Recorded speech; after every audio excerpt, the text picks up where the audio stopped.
حضرت عمر رضی اللہ تعالیٰ عنہ کا دربار لگا ہے. ایک شخص کو پکڑ کر لوگ لے آتے ہیں کہ اس شخص نے ہمارے باپ کو قتل کر دیا. حضرت عمر رضی اللہ تعالیٰ عنہ نے پوچھا کیا ماجرا ہے بھائی؟ اس نے کہا جی واقعی میں ان کے باپ کا قاتل ہوں، لیکن میں نے قصداً قتل نہیں کیا. ہوا یہ کہ میں ایک مسافر ہوں، جا رہا تھا، راستے کے اندر سبز چراگاہ تھی، میرا اونٹ بھوکا تھا، اس چراگاہ میں داخل ہو گیا. اس کے بوڑھے باپ نے پتھر اٹھایا اور میرے اونٹ کو مارا، اس کی آنکھ نکل گئی. مجھے بڑا غصہ آیا، میں نے وہی پتھر اٹھا کر اس کے باپ کو دے مارا، لیکن وہ ایسے ٹکانے پہ لگا کہ اس کا باپ فوراً فوت ہو گیا. میرا قصد اور ارادہ نہیں تھا، لیکن بہرحال میں اس بات کا اقراری ہوں کہ میں نے اس کے باپ کو قتل کر دیا ہے. آپ جو حکم سنائیں میں اس کو قبول کروں گا، لیکن میں ایک مہلت مانگتا ہوں کہ میرے دوست، میرے بھائی کی کوئی رقم میرے ذمہ ہے، میرے پاس اس نے امانت رکھی ہوئی ہے اور وہ مجھے پتا ہے کہ میں نے کہاں چھپا کے رکھی ہوئی ہے. اگر آپ فیصلہ کر دیتے اور میری گردن کاٹ دی جاتی ہے تو وہ امانت جو میں نے رکھی ہوئی ہے سنبھال کر کے، میرے علاوہ کوئی جانتا بھی نہیں ہے، تو وہ اس تک کون پہنچائے گا؟ اگر آپ مجھے 3 دن کی مہلت دے دیں تو میں جا کر کے اس کی امانت اس کو واپس کر کے پھر واپس آؤں گا. پھر یہ پھندا پھانسی کا میں اپنے گلے میں ڈلوانے کے لیے تیار ہوں گا. حضرت عمر رضی اللہ تعالیٰ عنہ نے فرمایا کہ کوئی شخص تیری ضمانت دے دے تو ہم تجھے چھٹی دینے کے لیے تیار ہیں. اس نے دائیں بائیں دیکھا، پورے مدینے میں اس کا کوئی شناسہ ہی نہیں تھا، واقف ہی نہیں تھا، ایک اجنبی شخص تھا. حضرت ابو ذر غفاری کھڑے ہو گئے، کہا حضرت عمر میں اس کی ضمانت دیتا ہوں. ضمانت دے دی گئی، وہ چلا گیا. تیسرے دن وعدے کا جو وقت تھا، لوگ جمع ہو گئے، دربار لگ گئے، ابھی تک آنے والا نہیں آیا. لوگوں نے کہا ابو ذر تو نے غلطی کی ہے، ایک اجنبی کی ضمانت دی اور ابھی تک وہ نہیں آیا. اور میاں صاحب فرماتے ہیں ایک بار جو پھائیں اڑ جاندے اور پھر کدی نہ پھنس دے دے. ظاہر ہے وہ چلا گیا، واپس تو نہیں پلٹ کے آئے گا، اسے پتا ہے کہ آگے سیدھی سیدھی میری موت ہے، تو تم نے یہ کیا غلطی کی؟ خیر آپ نے فرمایا کہ اگر وہ نہ آیا تو یہ پھانسی کا پھندا میرے گلے میں ڈال لینا. لیکن بہرحال میں نے اس کی ضمانت دی. کچھ عرصہ بیتا کہ دور سے گرد و غبار اڑتا ہوا دکھائی دیا. جب صورت واضح ہوئی تو وہی شخص تھا. حضرت عمر فاروق رضی اللہ تعالیٰ عنہ کے دربار میں کھڑا ہو کہنے لگا حضرت کسی وجہ سے تاخیر سے پہنچا ہوں، معذرت چاہتا ہوں، اب جو حکم ہے پورا کیجیے. حضرت عمر رضی اللہ تعالیٰ عنہ اس کے پھانسی کے احکامات جاری کر چکے تھے. آپ نے فرمایا کہ ابو ذر یہ بتا کہ تو نے اس کی ضمانت کیسے دی جب تو اسے جانتا نہیں تھا؟ تو سن حضرت ابو ذر غفاری نے کیا کہا ایک اجنبی میرے محمد کے مدینے میں پناہ مانگ رہا تھا اور اس نے چاروں سمت دیکھا اور کوئی شخص نہیں تھا جو اس کو امان دیتا اور اس کی ضمانت دیتا، تو میں نے اس لیے ضمانت دے دی کہ نہ بھی آیا تو اپنی جان چلی جائے گی. کل کو یہ تو نہیں کہے گا کہ محمد کے مدینے میں کسی نے ضمانت مانگی تھی، پورے شہر میں کوئی ضمانت دینے والا نہیں تھا. اس کو کہا کہ انہوں نے تو ضمانت دے دی، میاں اب تو بتا کہ تو چلا گیا تھا، تجھے جانتا کوئی نہیں تھا، نہ پلٹ کے آتا تو تجھے کوئی پوچھنے والا نہیں تھا، تو تو نے یہ دوبارہ موت کے منہ میں کیوں اپنا سر رکھا ہے؟ تو اس نے کہا کہ میں نے کہا کہ ایک اجنبی کی ضمانت ایسے شخص نے دی ہے جو مجھے جانتا بھی نہیں ہے، اور اگر میں نہ گیا تو لوگ قیامت تک اجنبیوں پر بھروسہ نہیں کریں گے کہ اجنبی یوں سلوک کیا کرتے ہیں. تو حضرت عمر رضی اللہ تعالیٰ عنہ اس کے پھانسی کے احکام جاری کیے. تو جن کے باپ کو قتل کیا تھا وہ بیٹے کھڑے ہو گئے، کہنے لگے تاریخ کی کالک ہم اپنے منہ پہ ملیں گے، ہم بھی اپنے باپ کے قاتل کو معاف کر دیتے ہیں. یہ ہماری تاریخ ہے، یہ ہماری کہانی ہے. لیکن آج ہم کس جگہ پہ کھڑے ہیں اور کیا ہماری صورتحال ہے؟ نہ ہمارا کردار رہا اور نہ ہمارا کوئی تشخص رہا. آج ہم نے اپنا تشخص بھی مٹا کے رکھ دیا، اپنے طرز زندگی بھی بدل دی. نہ ہماری باطن کی وہ روشنی رہی، نہ ظاہری وہ صورتیں رہی کہ ہم پہچانے جائیں کہ حضور کے غلام ہیں، بلکہ آج بھانت بھانت کی بولیاں بول رہے ہیں. اقبال نے کیا کہا تھا؟ اپنی ملت پر قیاس اقوام مغرب سے نہ کر، خاص ہے ترکیب میں تجھے قوم رسول ہاشمی. حضرت عمر نکلے یروشلم میں ایک اونٹ ہے، ایک غلام ہے، کبھی وہ سوار ہوتا ہے، کبھی آپ باری مقرر کی ہے۔ جب قریب پہنچے یروشلم کے تو عمر کی باری نکیل پکڑنے کی اور غلام کی باری اوپر سوار ہونے کی آ گئی۔ غلام نے کہا آقا میں مرضی سے اپنی باری چھوڑتا ہوں، آپ آ جائیں، دشمنوں کے مفتوحہ علاقے میں آ رہے ہیں، تازہ تازہ علاقہ فتح ہوا ہے، اسلام کی شان و شوکت ظاہر ہو۔ عمر نے کہا اسلام کی شان و شوکت ایسے ظاہر نہیں ہوتی ہے، اپنی باری پہ تم بیٹھو گے، اپنی باری پہ میں بیٹھوں گا۔ لوگ منتظر کھڑے ہیں، دور سے جب دیکھا کہا اس کی ہیبت سے کانپتے تھے ہم، یہ تو کوئی حبشی لگتا ہے، رنگ کالا ہے، ہونٹ موٹے ہیں، اس سے تو زیادہ حسین اس کا غلام ہے جو آگے آگے چل رہا ہے۔ حضرت ابو عبیدہ نے کہا دھوکہ کھا رہے ہو، ہمارا آقا وہ نہیں ہے جو اونٹنی کے اوپر سوار ہے، ہمارا آقا وہ ہے جو لگام تھامے آگے آگے چل رہا ہے۔ حضرت عمر رضی اللہ تعالیٰ عنہ کو آگے بڑھ کے جابیہ کے مقام پہ حضرت ابو عبیدہ بن جراح نے استقبال کیا، تو حضرت عمر آگے بڑھے اور انہوں نے آگے بڑھ کر کے حضرت ابو عبیدہ کے دونوں کندھوں پہ ہاتھ رکھا، اور سنو حضرت عمر نے کیا کہا لا الہ الا اللہ انا کنا اذل قوم فاعزنا اللہ بالاسلام۔ کہا کہ لا الہ الا اللہ، اے ابو عبیدہ بن جراح، ہم ایک ذلیل قوم تھے اور اللہ نے ہمیں اسلام کی وجہ سے عزت عطا کی ہے، اور میں تمہیں ایک تاریخ ساز بات کہنے لگا ہوں، اور وہ یہ ہے کہ جب تک ہم اس عزت والے اسلام کے دامن کو تھامے رہیں گے ہماری عزت قائم رہے گی، اور جب اسلام کے علاوہ کسی اور جگہ سے عزت ڈھونڈیں گے تو رسوا کر کے رکھ دیے جائیں گے۔ یہ ہے وہ خلاصہ جو حضرت عمر نے امتوں کے عروج و زوال کا بیان کیا ہے۔ اس امت کو جو خیرات ملی ہے تخت و تاج کی، وہ پینٹاگون سے نہیں ملی، وہ واشنگٹن سے نہیں ملی، وہ وائٹ ہاؤس سے نہیں ملی، وہ محمد عربی کے جوڑوں کا صدقہ ملی ہے۔ اس لیے جب ہم نے اسلام سے انحراف کیا، پاکستان حاصل کیا گیا تھا، پاکستان کا مطلب کیا؟ لا الہ الا اللہ۔ ہم نے اس نعرے کو چھوڑ دیا ہوا ہے، ہم نے انحراف کر دیا ہے۔ آج ہماری نظریں مغرب کی طرف لگی ہے کہ تخت و تاج اس سے نصیب ہوتے ہیں، اور دنیا کے اوپر ہم رسوا ہو کے رہ گئے۔ ہماری پستی، ہماری زبوحالی، ہماری ذلت کا سبب یہ ہے کہ جس جگہ سے ہمیں عزت ملی تھی ہم نے وہ مرکز ہی چھوڑ دیا ہے۔ اس مرکز حیات کو، اس مرکز زندگی کو، اس مرکز عزت کو ہم نے چھوڑ دیا ہے، اور دنیا کے اوپر ہم رسوا ہو رہے ہیں۔ انہی حضرت عمر کی کہانی ہے۔ وادی تہامہ سے گزر رہے تھے کہ بچوں کی طرح بلک بلک کے رونے لگے۔ کہا عمر جوان آدمی ہو اور بچوں کی طرح بلک کے رو رہے ہو؟ کہا تم نہیں جانتے، مجھے بچپن کی کہانی یاد آ گئی۔ کہا کیا کہانی ہے؟ کہا یہی عرض تہامہ تھی، میرے باپ خطاب نے مجھے 5 اونٹ دیے تھے، کہا انہیں لائن میں کھڑا کرو سیدھا۔ میں آگے والا سیدھا کرتا تھا، پیچھے والا ٹیڑھا ہو جاتا، پیچھے والا سیدھا کرتا، آگے والا ٹیڑھا ہو جاتا۔ میرے باپ خطاب نے مجھے بڑا مارا۔ کہا ایک عرب کے بیٹے ہو کے تم سے 5 اونٹ لائن میں کھڑے نہیں ہوتے؟ کہا ایک زمانہ عمر پہ وہ تھا کہ اس سے 5 اونٹ لائن میں کھڑے نہیں ہوتے تھے، اور آج شرق سے لے کر غرب تک 23 لاکھ مربع میل کی حکمرانی اور انسان بھی لائن میں کھڑے ہیں۔ یہ محمد عربی کے جوڑوں کا صدقہ نہیں ہے تو اور کیا ہے؟ عمر سے تو 5 اونٹ لائن میں کھڑے نہیں ہوتے تھے۔ تو یہ عزتیں، یہ تخت و تاج، یہ حکومتیں ہمیں حضور کی دہلیز سے ملی۔ جب ہم نے اس دہلیز کو چھوڑ دیا تو دنیا کے اوپر رسوا ہو گئے اور ذلیل کر کے رکھ دیے گئے۔ ہماری اخلاقی پستی اور زبوحالی نے ہم کو کہیں کا نہیں چھوڑا ہے۔ دامن رسالت ماب کو چھوڑ دیا ہے، پھر رسوائیاں مقدر نہیں ہوں گی تو کیا ہوں گی؟ آئیے ابھی بھی موقع ہے، توبہ کا دروازہ بند نہیں ہوا، رب سے بھی معافی مانگ لیں۔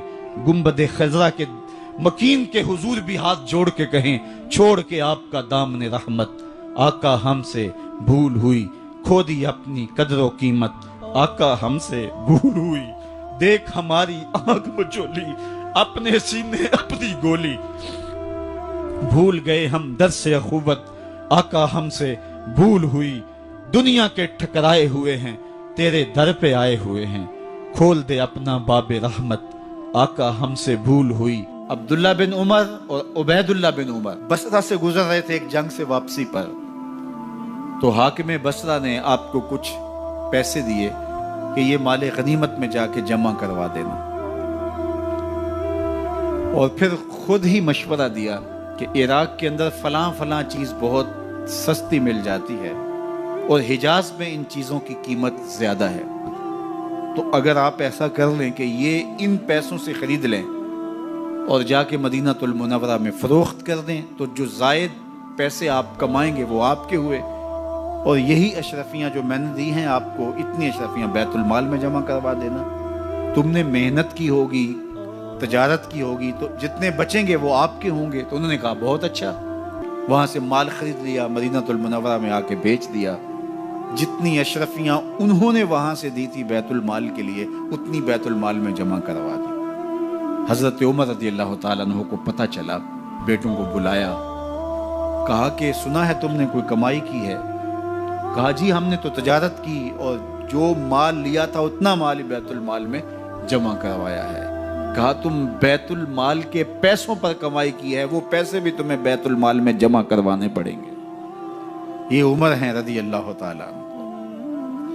رومی شہنشاہ کی بیوی سلام بھیجتی ہے حضرت عمر رضی اللہ تعالیٰ عنہ کی اہلیہ کو، تو وہ 1 دینار ادھار لے کر کے اس کا عطر خریدتی ہیں اور شیشیوں میں ڈال کر کے ان کو بھیجتی ہیں کہ چلو ایک رواداری کا اچھا ثبوت فراہم کیا جائے. تو وہ واپسی پر انہی شیشیوں کے اندر قیمتی موتی بھر کے بیچتی ہیں، جواہرات بھر کے بیچتی ہیں. حضرت عمر رضی اللہ تعالیٰ عنہ فرماتے ہیں لاؤ یہ سارے جواہرات، سب کو فروخت کرتے ہیں. 1 دینار اس کو دیتے ہیں، باقی بیت المال میں جمع کر دیتے ہیں. تو جب اپنی زندگی اتنی محتاط ہوگی، اتنی خوبصورت ہوگی، تو پھر کس طرح کوئی گورنر زیادتی کر سکتا ہے؟ تو حضرت سیدنا عمر رضی اللہ تعالیٰ عنہ نے اپنا طرز زندگی اور انداز معاشرت اتنا سادہ اور اتنا خوبصورت رکھا کہ اس کے مطابق تمام گورنروں کو ڈھالنے کی تلقین کی. آپ جب بھی کسی شخص کو بطور گورنر اس کا تعین کرتے تو اس کو یہ نصیحتیں کرتے: ایک ترکی گھوڑے پہ سوار نہیں ہوں گے، باریک کپڑا نہیں پہنیں گے، اور ان چھنے آٹے کی روٹی کھائیں گے، مکان کا دروازہ نہیں لگائیں گے، کوئی حاجب نہیں رکھیں گے، چوکیدار نہیں رکھیں گے، بواب نہیں رکھیں گے، جو تمہارے تک پہنچنا چاہے ڈائریکٹ پہنچ جائے. اللہ اکبر.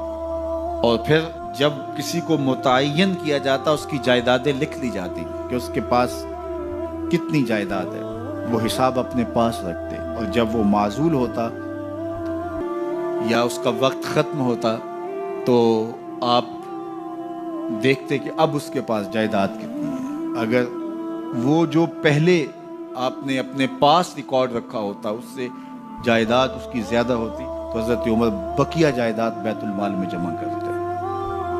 اللہ اکبر. اور یہ کیسے تھا؟ گورنر بول نہیں سکتا تھا، اس لیے کہ حضرت عمر کی اپنی بود و باش بھی اسی طرح کی تھی، اپنا طرز زندگی بھی اسی طرح کا تھا. مال غنیمت میں بہت ساری چادریں آتی ہیں جو سب کو تقسیم کر دی جاتی ہیں.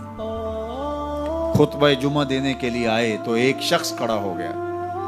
عمر خطبہ بعد میں سنیں گے، پہلے یہ بتائیں کہ یہ جو تم نے قمیض پہنی ہے یہ کہاں سے آئی؟ مال غنیمت کے اندر جو چادریں آئی ہیں سب کے حصے میں ایک ایک چادر آئی. آپ داراز قد ہیں، ایک چادر سے قمیض نہیں سل سکتی، تو آپ کی قمیض کہاں سے آئی؟ پہلے اس سوال کا جواب دے دیجئے، پھر خطبہ سنیں گے. اللہ اکبر. آپ کے بیٹے کھڑے ہوتے ہیں. کہا ایک چادر سے میرے باپ کی قمیض نہیں بنتی تھی، میں نے اپنے حصے کی چادر بھی اپنے باپ کو پیش کی ہے. اس نے کہا اب سناؤ اور ہم سنتے ہیں. یہ ہے حضرت عمر رضی اللہ تعالیٰ عنہ کی اپنی ذاتی زندگی. ایاز بن غنم کے بارے میں یہ پتہ چلتا ہے کہ وہ موٹے کپڑے نہیں باریک کپڑے پہنتا ہے. اس نے گھر کے دروازے پر بواب بھی رکھا ہوا ہے، چوکیدار بھی رکھا ہوا ہے. تو حضرت عمر رضی اللہ تعالیٰ عنہ محمد بن مسلمہ کو بھیجتے ہیں.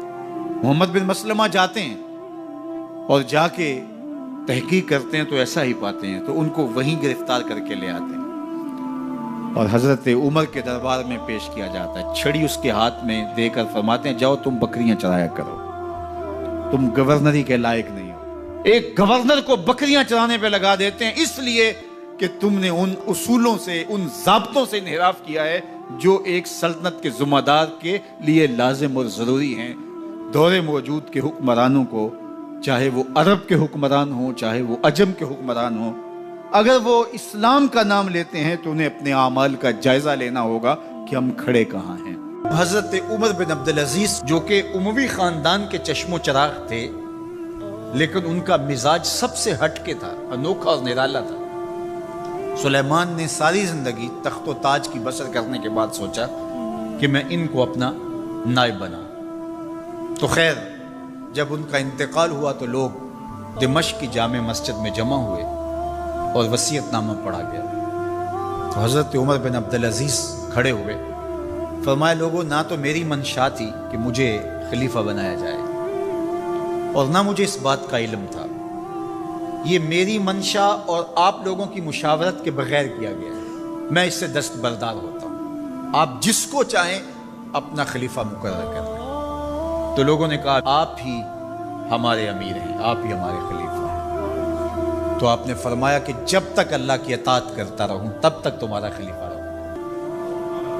اور پھر آپ نے حکم نامہ جاری کیا کہ میری جتنی جائیداد ہے ساری بیت المال میں جمع کروائی جائے، اور جتنے بھی اموی شہزادے تھے ان کی جائیدادیں جو لوگوں کے ضبط کی ہوئی تھی سب کو بھاگ کے صدقات ضبط کرنے کا حکم نامہ جاری کیا۔ مسجد سے باہر نکلے تو آپ کے لیے شاہی سواری لائے گی، فرمایا میرا خچر کافی ہے میرے لیے۔ گھر پہنچے تو اپنی بیوی فاطمہ بنت عبد الملک سے کہا جو بادشاہ کی بیٹی ہے، بادشاہ کی پوتی ہے اور 4 بادشاہوں کی بہن ہے، ناز و نعم میں پلی ہوئی ہے، کہا اگر میرے ساتھ تم رہنا چاہو تو تمہیں اپنے سارے زیورات، زر و جواہر، سارا مال بیت المال میں جمع کروانا ہوگا اور فقیرانہ زندگی بسر کرنا ہوگی۔ اب اس پاک باز خاتون نے کہا کہ میں اس کے لیے تیار ہوں، میں فقیری کی زندگی کو ترجیح دیتی ہوں۔ اب حضرت عمر رضی اللہ تعالیٰ عنہ نے صرف 2 سال 5 ماہ اور کچھ دن حکومت کی اور 3 بر اعظموں پر سلطنت اسلامیہ پھیلی ہوئی تھی، اور آپ روتے تھے کہ ان لوگوں کا حق بھی میرے اوپر بلا مطالبہ ہے جو دنیا کے کسی بھی خطے کے اوپر اس سلطنت کی حدود میں بستے ہیں۔ عید کا موقع آیا، عیدگاہ میں جب لوگ ایک دوسرے کو مل رہے تھے تو امیر المومنین کے بیٹوں کے کپڑے خستہ تھے، پرانے تھے، پیوند لگے ہوئے تھے۔ تو آپ نے اپنے بیٹوں سے کہا کہ تمہیں شرم تو آ رہی ہوگی کہ امیر المومنین کے بیٹے ہو کے تمہیں ڈھنگ کا لباس بھی دستیاب نہیں ہے۔ تو آپ کا ایک بیٹا عبد الملک بن عمر بن عبدالعزیز جو آپ کی زندگی میں انتقال کر گیا تھا، اس نے کہا ہمیں اس بات پہ فخر ہے کہ ہمارے باپ نے خیانت نہیں کی ہے، ہمارا باپ دیانتدار ہے۔ جب گھر آتے ہیں تو آپ کی بیٹیاں آپ کو عید مبارک کہتی ہیں، آپ سے ملتی ہیں، لیکن منہ پہ کپڑا دھرا ہوا ہے۔ تو حضرت عمر رضی اللہ تعالیٰ عنہ عمر بن عبدالعزیز بولتے ہیں کہ بیٹی آپ نے چہرے کے اوپر کپڑا کیوں رکھا ہوا ہے؟ تو وہ کہتی ہیں ہم نے کچے پیاز سے آج کھانا کھایا ہے تو اس لیے ہم نے کپڑا رکھا ہے کہ آپ اس کی سمیل محسوس نہ کریں۔ تو حضرت عمر بن عبدالعزیز رو پڑتے ہیں اور فرماتے ہیں کہ کس باپ کا جی نہیں چاہتا کہ میری اولاد آسودہ ہو، لیکن میں آخرت سے ڈرتا ہوں۔ حضرت عمر بن عبدالعزیز رضی اللہ تعالیٰ عنہ کے 2 سال 5 ماہ اور چند دنوں کے اندر ایسا عدل پھیلتا ہے کہ لوگ کہتے ہیں ہمیں لگتا تھا آسمان اور زمین کے درمیان ترازو گاڑ دیا گیا ہے، ہر شے پوری پوری تولی جا رہی ہے، اور اتنی خوشحالی آتی ہے، اتنی خوشحالی آتی ہے، لوگ زکوٰۃ کے پیسے لے کے نکلتے ہیں، کوئی زکوٰۃ لینے والا نہیں ملتا۔ ایک علاقے کے لوگ حضرت عمر بن عبدالعزیز کو خط لکھتے ہیں کہ حضرت زکوٰۃ کا کیا کریں؟ فرمایا غریبوں کو دے۔ کہا کوئی غریب رہا ہی نہیں، تو کہا کہ اچھا آپ اس طرح کریں کہ جن کی شادیاں نہیں ہوئی ان کا مہر ادا کر کے شادیاں کروا دیں۔ تو وہ جواب میں لکھتا ہے یہ بھی ہو چکا۔ تو کہا لوگوں کو قرضہ دے دیں۔ کہا کسی کو قرضے کی ضرورت ہی نہیں ہے۔ تو پھر فرماتے ہیں اچھا غیر مسلموں کو قرضہ دیں تاکہ وہ کھیتی باڑی کر کے زراعت کے کام کو بڑھائیں۔ یہ عمر بن عبدالعزیز کا دور ہے۔ عدل پھیلا، نور پھیلا، روشنی پھیلی، شہزادگی کی زندگی سے ایک دم اپنے آپ کو ایک چھوٹے سے کٹیا کے اندر محدود کر دیا۔